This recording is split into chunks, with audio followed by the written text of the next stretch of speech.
अस्सलाम वालेकुम नाज़रीन, आप सियासत.pk देख रहे हैं। अहम तरीन खबरें आपके सामने रखेंगे। 27 माह बाद डंडा बरामद करने के ऊपर बाकायदा तौर पे रिमांड मांगा जा रहा है। हमारी अदालतों के अंदर एक-एक मसखरा आ रहा है। इस वक्त पाकिस्तान का सबसे बड़ा सूबा है पंजाब।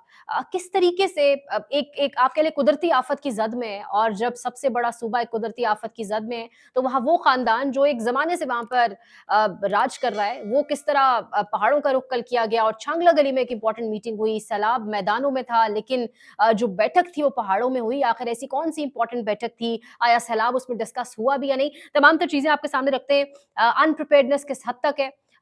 चीज़ें किस हद तक खराब हो सकती हैं? अगले 48 से 72 घंटे जो है वो बहुत अहम तरीन बताए जा रहे हैं। सब कहानी आपके सामने रखते हैं, लेकिन सबसे पहले आगाज़ करेंगे अलीमा खान के बेटे शेरशाह। आज उनको अदालत में पेश किया गया और 9 मई केस में डंडा बरामद होने के बाद लाहौर एटीसी ने अलीमा खान के बेटे शेरशाह की मज़ीद रिमांड की सज़ा मुस्तरद कर दी। प्रोसिक्यूशन ने ये कहा है कि हमने डंडा बरामद कर लिया है और अभी आंसू गैस से प्रोटेक्शन वाला मास्क बरामद करना है, लिहाजा हमें 1 महीने का जिस्मानी रिमांड दें।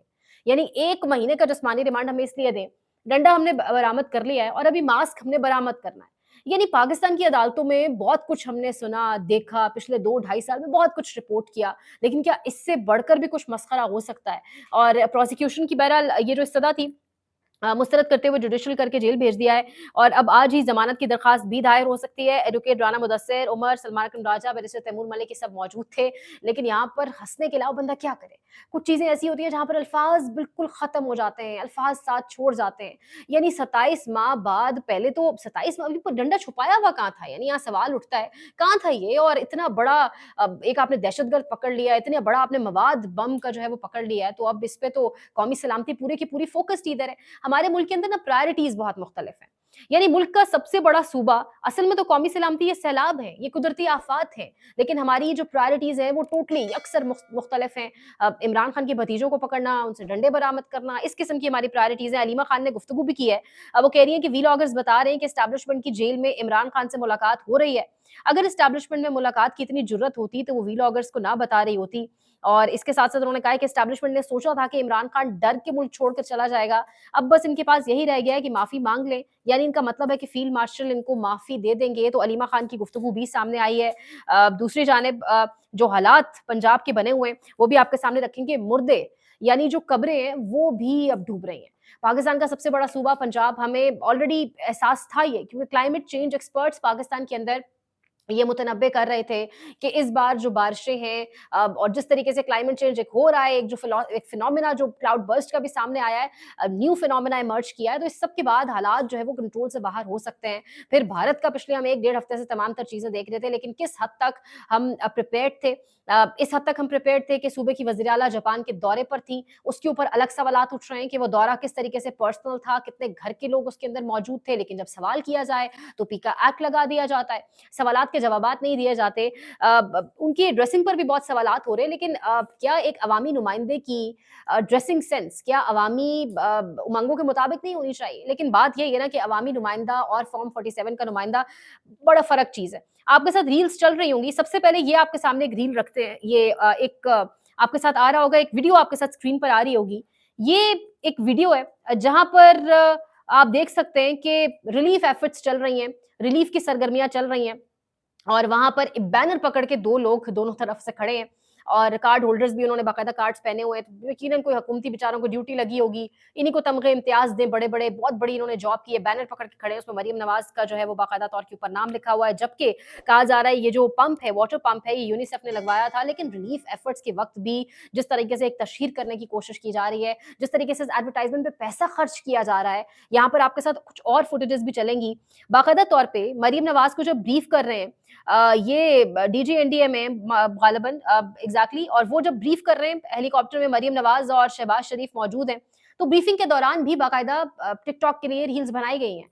और कल एक पिक्चर्स हम देख रहे थे, अगर यहाँ स्क्रीन पर चल सकती हैं आपके साथ, तो मीडिया टीम के लिए बाकायदा एक अलग से यूनिफॉर्म है मरियम नवाज की मीडिया टीम का, वो अलग से उनके साथ चलती है, वो अलग से उनके साथ जाती है बाकायदा, यानी प्रॉपर प्लान करके ना, प्रॉपर फोकस होके अपने मीडिया के जो तमाम तर कैंपेन्स उस पर फोकस किया जाता है। अब यहाँ जहाँ कश्ती मरियम नवाज का कश्ती में बैठकर दरियाए रावी का जायजा, यहाँ पर भी बाकायदा वीडियोस बनाई गई हैं। और इसके साथ साथ अगर आप ये तमाम तर फुटेजेस अगर आपके साथ चल रही होंगी स्क्रीन पर, तो जिस तरीके से जगह जगह जो फ्लड रिलीफ कैंप्स भी अगर कहीं बने हुए हैं तो वहां पर किस तरीके से मरियम नवाज और नवाज शरीफ की तस्वीर मौजूद हैं। लेकिन दूसरी जानिब ये शख्स क्या कह रहा है, ये कह रहा है कि मुर्दे भी डूब गए, हमारी कब्रें भी डूब गई हैं, और मैं यहाँ पर कुछ नहीं कह रहा, मैं कुछ कहूंगा मेरा सॉफ्टवेयर अपडेट करने तो मरियम नवाज आ जाएंगी, लेकिन मेरे मुर्दों को कौन बचाएगा, ये सुनिएगा। जनाब मरियम नवाज साहब ਤੁਹਾਡੇ ਨਾਲ ਗੁਜ਼ਾਰਿਸ਼ ਇਹ ਕਰਦਾ ਹਾਂ ਮੇਰੇ ਮੁਰਦੇ ਵੀ ਸਾਰੇ ਡੁੱਬਦੇ ਨੇ ਪਏ ਤਾਂ ਤੁਹਾਨੂੰ ਆਖਿਆ ਹੀ ਰੈਸਕਿਊ ਵਾਲੇ ਘੱਲੋ ਤੇ ਕਿਤਨੇ ਹੀ ਬਚ ਜਾਈਏ ਆਪਣੀ ਮਦਦ ਆਪ ਦਿੱਤਾ ਜਨਾਬ ਹੁਣੇ ਤੂੰ ਸੌਫਟਵੇਅਰ ਮੇਰਾ अपडेट ਕਰਨ ਆਈ ਜਾਣਾ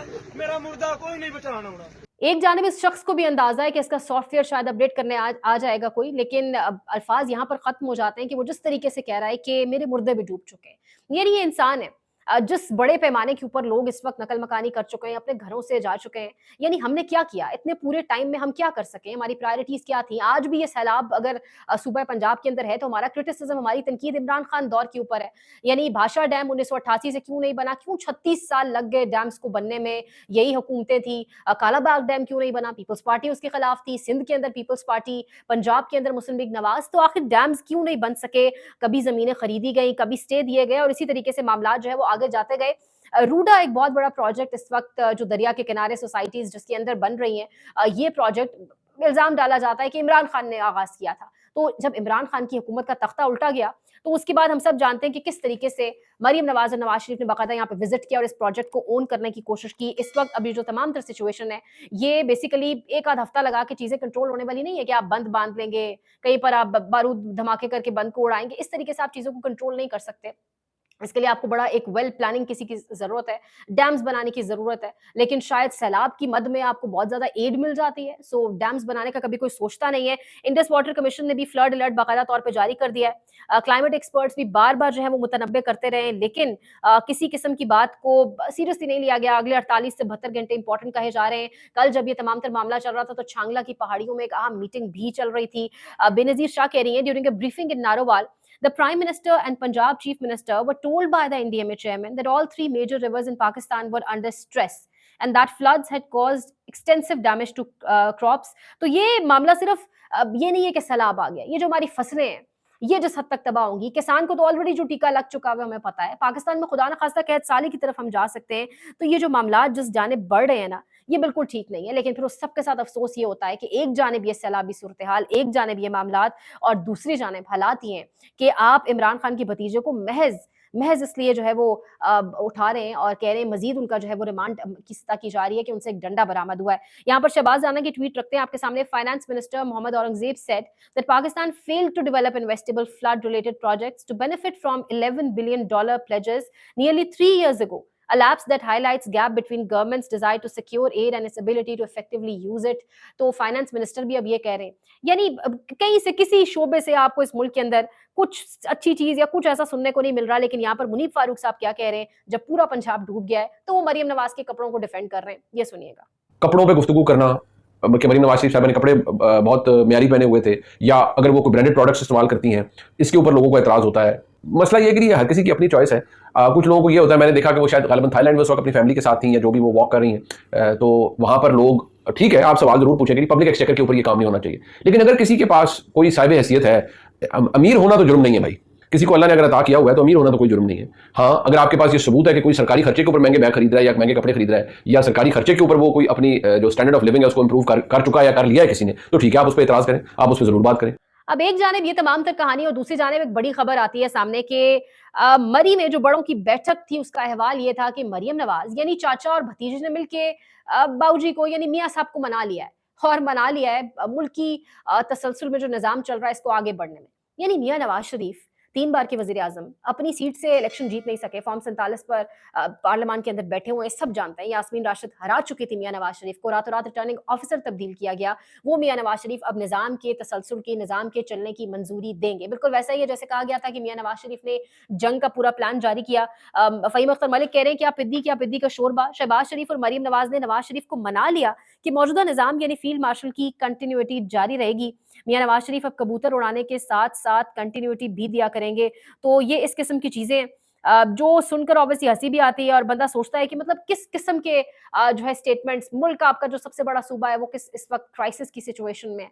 पॉलिटिकल पॉइंट स्कोरिंग का वक्त नहीं है, क्रिटिसिज्म का वक्त नहीं है, चाहे वो केपी में हो चाहे वो पंजाब में हो, लेकिन सवाल ये उठता है कि ये वो खानदान है जो मुल्क में एक लंबे अरसे तक हुकूमतें करते रहे, तो आखिर डैम्स की तरफ क्यों नहीं जाया जाता, एक मुकम्मल हल की तरफ क्यों नहीं जाया जाता, ये एक बहुत अहम सवाल है यहाँ पर। अब ये मरियम नवाज की एक गुफ्तगू भी सामने आई है, वो कह रही है मुल्की मफाद के लिए बड़े अहम कोई फैसले करने होंगे, ये सुनिएगा। हमें सियासत से बालातर होकर मुल्की मफाद में अब कुछ फैसले कर लेने चाहिए, क्योंकि ये लोगों की जिंदगियों का सवाल है।